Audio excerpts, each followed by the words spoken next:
Dear students, 2 number episode आ गया। पहला episode 2 दिनों पहले आया था, अभी आपको एक दिन एक्स्ट्रा मिल रहा है। लेकिन दुर्गा पूजा के बाद डेली टॉपिक्स आएगा, आपको तैयार रहना है, क्योंकि मजबूरी से नहीं मजबूती से सफलताएं मिलती है। तो किसी भी हाल में पूरी मजबूती से सारे टॉपिक्स को कंप्लीट करना है। सबसे पहले बुक्स कलेक्ट कीजिए, पढ़ाई में मन लगाइए, स्टडी आवर बढ़ाइए, हर हाल में कंप्लीट कीजिए। हम आपको आश्वस्त करते हैं आपका रिजल्ट आएगा और फिर मेंस के लिए भी हम लोग बढ़ेंगे। लेकिन सबसे पहले कंफर्म कीजिए कि इस बार प्रीलिम्स हर हाल में आप इतने अच्छे स्कोर्स करेंगे कि रिजल्ट आएगा। अच्छा, हम सदैव कहते हैं कि ये बुक पढ़ लो, वो बुक पढ़ लो, बहुत सारी बातें होती हैं, लेकिन हमें प्रमाण चाहिए। ये पढ़ लो, वो पढ़ लो, हम सब पढ़ लेंगे, लेकिन हमें प्रमाण कोई दे कि इससे एग्जाम में क्वेश्चंस आ रहे हैं और हमारा उतना क्वेश्चन हल हो जाएगा जो कट ऑफ कहलाता है, हम कट ऑफ पार कर जाएंगे। तो हम सदैव हर एपिसोड से पहले आपको प्रमाण देंगे कि पिछले एग्जाम में जो लास्ट एग्जाम हुआ बीपीएससी का 27 दिसंबर 2020 को हुआ था और फिर से संभवतः दिसंबर में ये एग्जाम हो। अच्छा, एग्जाम के डेट्स को लेकर बहुत कंफ्यूजन है। 12 दिसंबर को इस एग्जाम के होने की संभावनाएं बिल्कुल नहीं है, क्योंकि आयोग ने स्वयं सीडीपीओ के डेट को बढ़ाया है, यह कहते हुए कि पंचायत चुनाव है। 12 दिसंबर को लास्ट फेज का पंचायत चुनाव है, तो इसकी उम्मीदें बहुत कम है कि 12 दिसंबर को यह एग्जाम होगा। तब 19 तारीख खाली मिलता है और फिर 26 तारीख एसआई का एग्जाम होने वाला है। तो ऐसे में या तो 19 तारीख को होगा दिसंबर में, या फिर ये जनवरी में जाएगा, फर्स्ट सेकंड वीक में।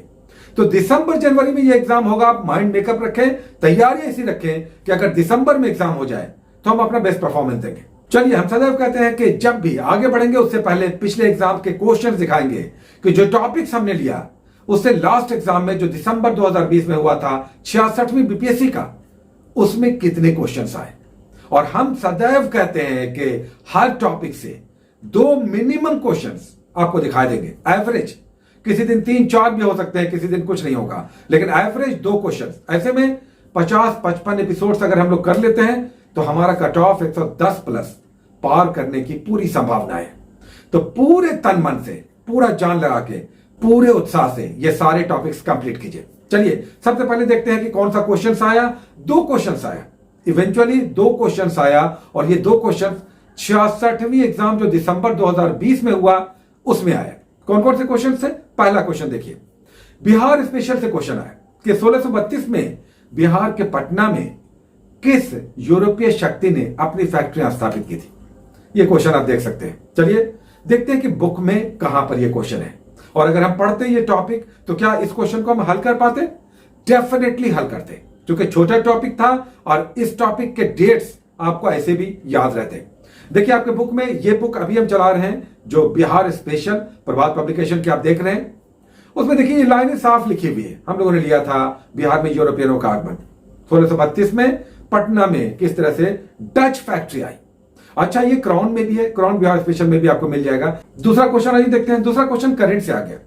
करंट से हम लोगों ने लिया था कौन क्या कहां, जो हम लोग एसपीटी का कर रहे हैं।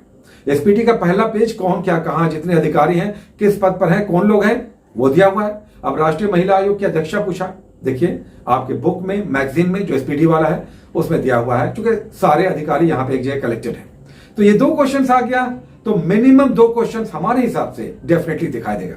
चलिए अब आज के टॉपिक्स पे आते हैं। 2 नंबर टॉपिक्स हम लोग कर रहे हैं। आज हम लोग सबसे पहले स्टार्ट लेंगे, जो हम लोग क्राउन के कुछ पेजेस लेते हैं उसमें सबसे पहला हम लोगों ने मुगलों का पतन किया। बहुत शानदार टॉपिक आपने किया, और उसके बाद ये सुपर टॉपिक है आज का।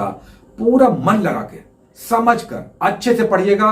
नहीं समझ में आएगा यूट्यूब पर वीडियोस देखिए या बुक्स में ही बार बार पढ़िए, डेफिनेटली समझ में आएगा।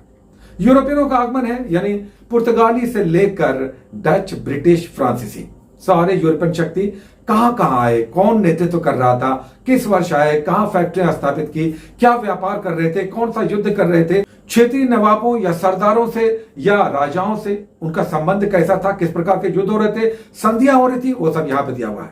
3 कर्नाटक युद्ध हुए हैं, वो भी दिया हुआ है। इसके बाद 3 संधियां हुई, ला शापेल, पांडिचेरी की, पेरिस की संधि, ये सब समझना किसके बीच हुई। तो पुर्तगाली, डच, ब्रिटिश और फ्रेंच, 4 छोटा सा 2 पेजेस में शॉर्ट में दिया हुआ है। इसे कंप्लीट कीजिए। टॉपिक बहुत बड़ा है, यही स्पेक्ट्रम में जब आप पढ़ेंगे तो आराम से पढ़ेंगे, कहीं अधिक पेजेस हैं, लेकिन यहां पर शॉर्ट में है।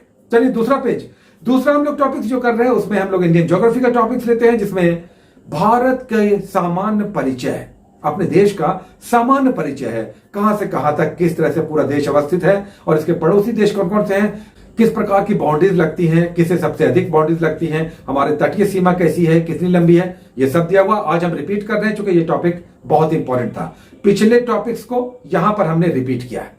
उसके बाद हम लोग इंडियन पॉलिटी का एक टॉपिक करते हैं, भारतीय संविधान और राज व्यवस्था, इंडियन पॉलिटी, राजनीति शास्त्र। तीसरा टॉपिक हम लोग क्या कर रहे हैं, हम लोग कर रहे हैं संविधान की पृष्ठभूमि। भारत का संविधान जब बना, जब हमारा कानून अपना बना 26 जनवरी 1950 को लागू हुआ, उससे पहले ब्रिटिश काल में किस प्रकार के कानून आए जो भारतीय संविधान की पृष्ठभूमि, बैकग्राउंड कहलाता है। तो ये या तो रेगुलेटिंग एक्ट या चार्टर एक्ट या गवर्नमेंट ऑफ इंडिया एक्ट के रूप में आए, जिसे भारत शासन अधिनियम कहते हैं। आधा पाठ हम लोगों ने किया था 1858 तक। अब 1861 से लेकर 1947 तक करना है, जो गवर्नमेंट ऑफ इंडिया एक्ट आए। क्योंकि जब ईस्ट इंडिया का शासन था, ईस्ट इंडिया कंपनी का, तब चार्टर एक्ट आए, तब रेगुलेटिंग एक्ट आए। लेकिन जब ब्रिटिश सीधे नियंत्रण में जब उन्होंने भारत का शासन ले लिया, तब उनके द्वारा लाए गए जो सुधारात्मक कानून वे कहते थे, वे government of India act, Bharat शासन अधिनियम कहलाए, यानी भारत पर शासन के लिए। यूजुअली ये 20-20 वर्षों पे आते थे, लेकिन बाद में 10 वर्षों पर या कम वर्षों पर भी आने लगे, लेकिन यूजुअली 20-20 वर्षों पे आते थे। 1861 पढ़ना, जब सबसे पहले पोर्टफोलियो सिस्टम आपको दिखाई देगा। जो अभी विभागीय व्यवस्था है, ये 1861 के गवर्नमेंट ऑफ इंडिया एक्ट में आया। उसके बाद 1892, 1909, 1919, 1935, 1947 इसी गवर्नमेंट ऑफ इंडिया एक्ट को आपको पढ़ना है कि हर एक्ट में क्या सुधारात्मक कानून थे, या जो भी ब्रिटिश कानून थे, नियम थे, लॉज थे, वो क्या क्या थे। उसके बाद हम लोग बायोलॉजी का एक टॉपिक कर रहे हैं, जिसमें आज हम लोग कर रहे हैं जीवधारियों का वर्गीकरण, यानी classification of organism. Karl Linnaeus ने सबसे पहले द्विनाम पद्धति चलाई, जैसे होमोसैपियंस। उसके बाद 1969 में रॉबर्ट विटेकर ने इसे और विस्तार दिया, जितने भी जीव हैं उन्हें कैसे बांटा जाए, उनके खान पान, उनके जनन, उनके विकास, उनके प्रजनन, उनके पाचन, उनके उत्सर्जन, उनके हैबिटेट या फिर उनकी संरचना, उनका स्वरूप, इस आधार पर जितने भी जीव थे उनका वर्गीकरण किया गया। किस रूप में? 5 वर्ग में, जिसे 5 किंगडम सिस्टम कहते हैं। रॉबर्ट विटेकर ने किया 1969 में। किस रूप में किया? मोनेरा, प्रोटिस्टा, फंजाई, एनिमिलिया और प्लांटी, यानी एक कोशिकीय, बहुकोशिकीय। कोई जीव एक ही कोशिका से बना हुआ है, जैसे अमीबा, या बहुकोशिकीय, अधिकतर जीव बहुकोशिकीय है। तो कोशिकीय संरचना के आधार पर और उनके न्यूक्लियस के विकास के आधार पर प्रोकैरियोटिक और यूकैरियोटिक। उसके बाद हम लोग स्पेक्ट्रम का कुछ पेजेस कर रहे हैं। जितने पेजेस हैं, लगभग 600 पेजेस हम लोग करेंगे। टोटल 839 पेजेस हैं, लेकिन कुछ पेजेस हम लोग नहीं करेंगे, उतना समय भी नहीं है। लगभग 620 के इंपॉर्टेंट पेजेस करेंगे। 2 जैसे चैप्टर हमने शुरुआत के छोड़ दिए, उसकी आवश्यकता नहीं थी। स्रोत करना था और इतिहास लेखन, उसकी आवश्यकता नहीं। यूरोपियनों का आगमन हम लोग कर रहे हैं, तो हम लोग स्पेक्ट्रम में 15-15 पेजेस ले रहे हैं, 15 पेजेस। इसे जरूर पढ़िएगा अगर आधुनिक भारतीय इतिहास को समझना है अच्छे से, विस्तार से, पूरी समझ के साथ, तो स्पेक्ट्रम करना होगा। 15-15 पेजेस है। अब यहां पर मुख्य रूप से पुर्तगालियों के बाद यूरोपियनों का दूसरा सेगमेंट करना है, जिसमें डच है, ब्रिटिश है, फ्रांसीसी है। इस 15 पेज में आप डच, ब्रिटिश और फ्रांसीसियों का आगमन, उनका विकास विस्तार, उनकी फैक्ट्रियां, उनका युद्ध, उनका नेतृत्वकर्ता, ये सब आपको दिखाई देगा स्पेक्ट्रम में 15 पेजेस में। उसके बाद हम लोग बिहार स्पेशल एक करते हैं। आज बिहार में ब्रिटिश शासन की स्थापना करना है, क्योंकि बिहार बंगाल का भाग था। उसके बाद हम लोग एक ऑब्जेक्टिव को भी लेकर चल रहे हैं। ये बुक देख लीजिए, इसमें बहुत अच्छा कलेक्शन है ऑब्जेक्टिव का। अगर ऑब्जेक्टिव एक्स्ट्रा आप करना चाहते हैं बिहार स्पेशल में, तो ये बुक अच्छा है। यहां पर टॉपिक वाइज हम दे रहे हैं, सारा टॉपिक वाइज है। यही बिहार में ब्रिटिश शासन की स्थापना, इसी का ऑब्जेक्टिव है। तो सारे ऑब्जेक्टिव 2 पेजेस में बना चाहिए। उसके बाद हम लोग करते हैं एनसीईआरटी सार संकलन का, जो एक नई बुक हम लोग चला रहे हैं।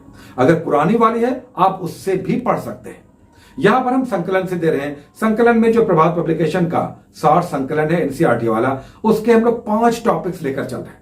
इसमें हम लोग 5 जो टॉपिक्स ले रहे हैं, उसमें हिस्ट्री है, ज्योग्राफी है, पॉलिटी है, फिजिक्स है और केमिस्ट्री है। ये 5 हम लोग सब्जेक्ट्स लेकर चल रहे हैं। जैसे जैसे समाप्त हो जाएगा, नए सब्जेक्ट्स जैसे इकोनॉमी है या वर्ल्ड ज्योग्राफी है, ये सब भी हम लोग ऐड करते जाएंगे।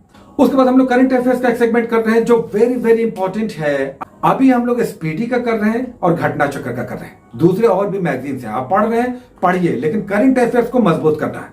हम लोग 2 लेकर चल रहे हैं, स्पीडी और घटना चक्र का दृष्टि, अभी जो नए वाले आए पिक्चर आप देख सकते हैं, जिसमें स्पीडी में सबसे पहले हम लोग शुरुआत के कुछ पेजेस ले रहे हैं, कौन क्या कहां है, उसी का दूसरा पेज है।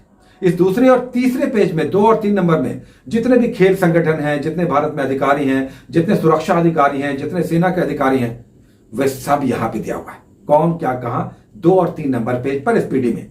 और पीछे में डेट वाइज है, 20 से 25 सितंबर का लेटेस्ट एकदम है, 20 से 25 सितंबर 2021 का डेट वाइज करंट अफेयर। उसके बाद हम लोग करते हैं घटना चक्र का दृष्टि वाला, जिसमें शुरुआत से कुछ पेजेस लेते हैं और फिर पीछे से कुछ पेजेस लेते हैं। शुरुआत से जो पेजेस लेने हैं उसमें राष्ट्रीय घटनाक्रम है, बड़े बड़े इसमें हेडलाइंस हैं। अगर ज्यादा समय नहीं है, केवल हेडलाइन देख लीजिए, एक दो उसके इंपॉर्टेंट फैक्ट्स देख लीजिए। हाँ, पीछे छोटे छोटे करंट अफेयर्स हैं, वन लाइनर टाइप के। अब ये स्पोर्ट्स चल रहा, खेल वाला चल रहा, तो ये टेबल टेनिस से लेकर बिलियर्ड्स तक ये 3 पेजेस हम दे रहे हैं, इसे कंप्लीट कीजिए पीछे के पेजेस से घटना चक्र दृष्टि से। ये हो गया आपका 48 घंटे का, अभी 48 घंटे के लिए मिल रहा है। और इंपॉर्टेंट ये है कि 14 तारीख को टॉपिक्स देकर, 3 नंबर का टॉपिक्स देकर छुट्टियां हो जाएंगी। 14, 15, 16, 17 छुट्टियां रहेंगी। फिर हम लोग 18 को वापस आएंगे और जो 3 नंबर का टॉपिक्स होगा उसे कंप्लीट करके उम्मीद है रिफ्रेश होकर उसके बाद 24 घंटे वाले सर्किल में हम लोग आ जाएंगे। टॉपिक्स डेली आएगा, 24 घंटे के लिए आएगा, लेकिन आज जो टॉपिक्स हम लोग कर रहे हैं 2 नंबर, वो 48 घंटे के लिए आपको मिला है। नेक्स्ट एपिसोड 3 नंबर 14 तारीख को आएगा मॉर्निंग 6 बजे तक, उसके बाद छुट्टियां हो जाएंगी। 18 को फिर हम लोग वापस आएंगे। ये सब हर हाल में कंप्लीट कीजिए, अपने रिजल्ट को कंफर्म कीजिए और प्रमाण के साथ, सबूत के साथ आगे बढ़िए, पढ़ाई को आगे बढ़ाइए। Take care.